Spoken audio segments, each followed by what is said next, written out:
Hello, bachcho. Let's read this question. So this question says, if the speed of a car is increased by 10 kilometer per hour, it takes 18 minutes less to cover a distance of 36 kilometre. Find the speed of the car. आपको ये बताना है speed of the car यहाँ पर calculate करके बतानी है. Okay, तो देखिए बच्चों, इस क्वेश्चन का की कॉन्सेप्ट आप क्या लिख सकते हैं. The key concept of this question.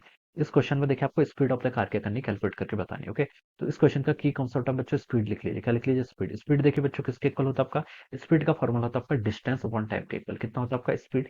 Speed को देखिए मैं लिख लेता हूँ. Speed it is equal to distance upon time. Okay, distance upon time. This is our speed. ये क्या कहलाती है? This is a formula for the speed. Okay, अब क्वेश्चन में देखिए क्या लिखा है. If the speed of the car is increased by 10 kilometre per hour, it is it takes 18 minute less to cover a distance of 36 kilometre. Okay, तो देखिए बच्चों मैं यहाँ पर एज्यूम कर लेता हूँ let speed of car. Okay, let speed of car. देखिए मैंने स्पीड ऑफ कार को पहले क्या एज्यूम कर लिया, v1 एज्यूम कर लिया. ओके, ये आपकी क्या है, this is the speed of car. v1 नहीं, v लिख लेते हैं. ओके, सिर्फ v लिख लेते हैं. ओके, स्पीड आपकी एक ही है. ओके, स्पीड आपकी car, speed of the car कितनी है आपकी, v के इक्वल है. ओके, तो देखिए यहाँ तब कितना टाइम लेगी इस केस में. देखिए हम लिख सकते हैं टाइम किसके इक्वल होता है आपका, यहाँ से देखिए टाइम होता है आपका डिस्टेंस बाय स्पीड. यहाँ से लिख सकते हैं देखिए इस फॉर्मूले से, time is equal to distance by speed. Distance कितनी कवर कर रहा है, 36 किलोमीटर कवर कर रहा है. Okay, divided by speed. Okay, speed देखिए आपकी कितनी है, v.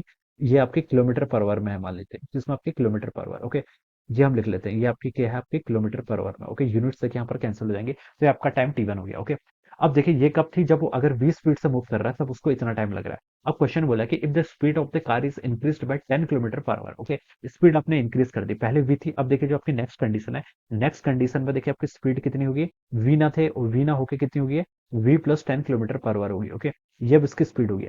अब देखिए तब कितना टाइम लगा, देखिए टाइम t2. ये किसके इक्वल होता है आपका, डिस्टेंस बाय टाइम. डिस्टेंस तो सेम रहेगी, डिस्टेंस पे कोई चेंज नहीं होगा, तो वो तो आपका 36 किलोमीटर रहेगी, डिवाइडेड बाय स्पीड. स्पीड अब v ना होके कितनी होगी, v plus 10 kilometre per our के इक्वल भी. ओके, ये हम यहाँ से लिख सकते हैं. ऑलराइट, अब देखिए बच्चों बोला गया है कि उसमें देखिए अगर देखिए हम स्पीड को इंक्रीज करेंगे तो इसका क्या मतलब, आपका टाइम घटना चाहिए. ओके, टाइम घटना चाहिए, तो हम बता सकते हैं आपका t1 क्या होगा, यहाँ से t2 से ग्रेटर होगा. ओके, और यही बोल रखा है कि it takes 18 minute less to cover. Okay, तो हम बता सकते हैं बच्चों यहाँ से आपका कौन ग्रेटर है, ग्रेटर आपका t1 है. ओके, तो t1 माइनस t2 का डिफरेंस बच्चों कितना दे रखा है आपको, 18 मिनट्स. देखिए हमने हर चीज आवर में ली है, तो हम इसको भी हम क्या कर लेते हैं, आवर में कन्वर्ट कर लेते हैं. 18/60 हो जाएगा. ऑलराइट, तो यहाँ से देखिए आपका कितना हो जाएगा, इसको आप लिख लीजिए 36/v माइनस कितना हो गया आपका 36 डिवाइडेड बाई v प्लस 10 के इक्वल. ओके, ये क्वांटिटी देखिए आपकी कितनी होगी, 6 उसको डिवाइड कर लीजिए, 6 3/10 के इक्वल हो जाएगा.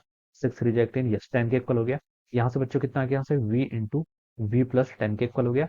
और यहाँ से आपका देखिए इसको रेशनलाइज कर लेंगे तो हो जाएगा आपका 36v प्लस कितना हो जाएगा 360 माइनस आपका v बचेगा, तो यहाँ से कितना हो जाएगा आपका 36v हो जाएगा. ऑलराइट, इसको हमने देखिए क्या कर लिया, यहाँ से रेशनलाइज कर लिया 36v प्लस 360. इसको 36 को हम किससे मल्टीप्लाई करेंगे, v से, तो आपका इतना हो जाएगा इट इज इक्वल टू 3/10. ये किसके इक्वल आएगा, 3/10 के.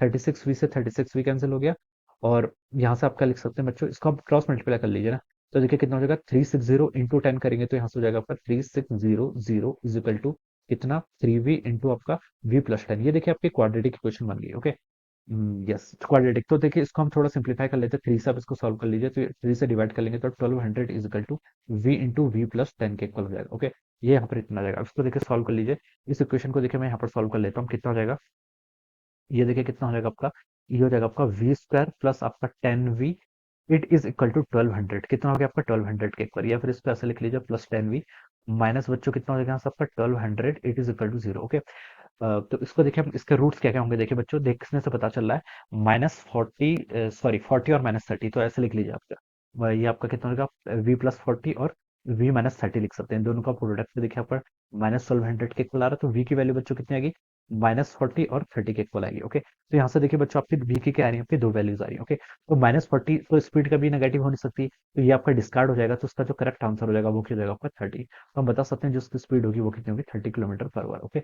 so this will be the answer of this question. All right, so I hope you all understood this concept. All the best and thank you.